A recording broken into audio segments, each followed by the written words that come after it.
L'horizon en limite. Les deux syndicats majoritaires aujourd'hui s'unissent une nouvelle fois pour les prochaines élections agricoles. Pour la FDSEA et les jeunes agriculteurs, c'est justement l'un des grands enjeux du secteur. On sait très bien que le nombre d'agriculteurs baisse, donc les jeunes, il faut les porter et écouter leurs revendications.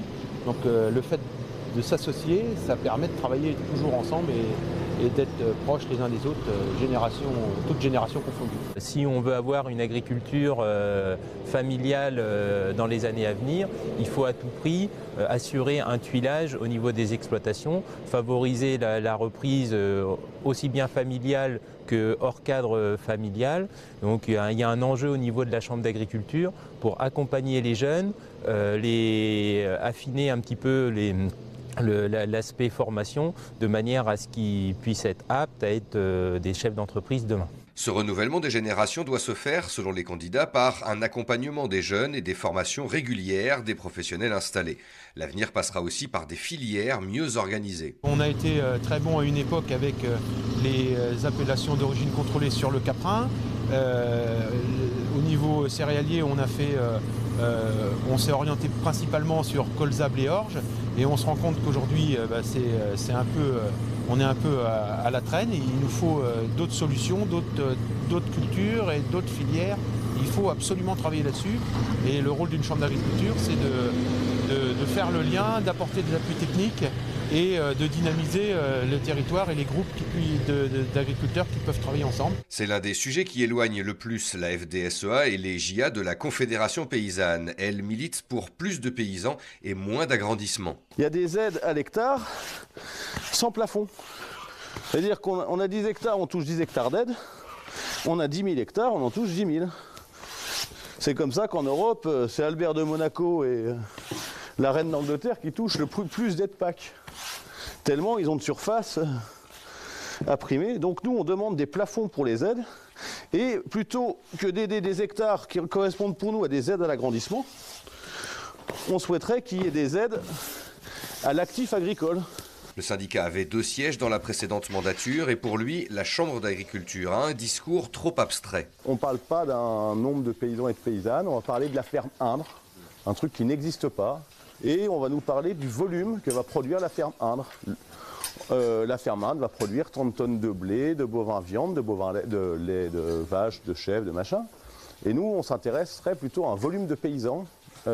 Donc c'est avec la Chambre, pour nous, elle devrait s'inquiéter du nombre de paysans et dans quel état. Bientôt, on va être considéré comme une espèce en voie de disparition, alors on était les plus nombreux il y a un siècle. La troisième vision pour l'avenir de l'agriculture est portée par la coordination rurale, deuxième syndicat sur le plan national. Elle avait 3 sièges dans la précédente assemblée. Installée en grande culture et élevage ovin, la tête de liste croit en une représentativité de toutes les productions et cultures qui doivent vivre de la vente et non des primes. On parle de l'agriculture conventionnelle, on parle du bio, mais il existe aussi l'agroécologie, l'agriculture de conservation des sols et toutes ces techniques-là vont dans le sens de l'amélioration de l'environnement et c'est ce qui est très très important. Il faut changer le logiciel par rapport à ce qui s'est fait depuis une quarantaine d'années et recentrer notre agriculture sur quelque chose de vrai. Et parmi les chantiers des chambres d'agriculture, selon la coordination rurale, mieux communiquer pour changer l'image et encourager la production française respectueuse de l'environnement. La coordination rurale a fait une intervention l'année dernière sur les ports de Saint-Nazaire et ils sont allés prélever un échantillon de soja qui arrivait d'Amérique du Nord et donc il s'est avéré que c'était donc du soja OGM, alors que nous en France nous avons interdiction de cultiver des OGM et avec des traces de glyphosate très importantes, alors que nous le glyphosate n'est jamais utilisé sur la graine. Nos filières sont mises à mal parce que nous avons une agriculture de qualité, il faut le reconnaître et il faut le savoir, mais par contre la concurrence déloyale qui est organisée au niveau international nous pénalise énormément et peine la rentabilité des exploitants. Président sortant après 2 mandats, Robert Chasse, candidat sur la liste FDSEA-JA, devrait se représenter pour un 3e. Il vante la participation régulière aux élections et l'encourage, car dans l'Indre, c'est bien souvent l'intérêt général qui prime dans les débats. On a des divergences, on a des désaccords, parfois c'est un peu chaud, voilà, et c'est légitime, c'est bien.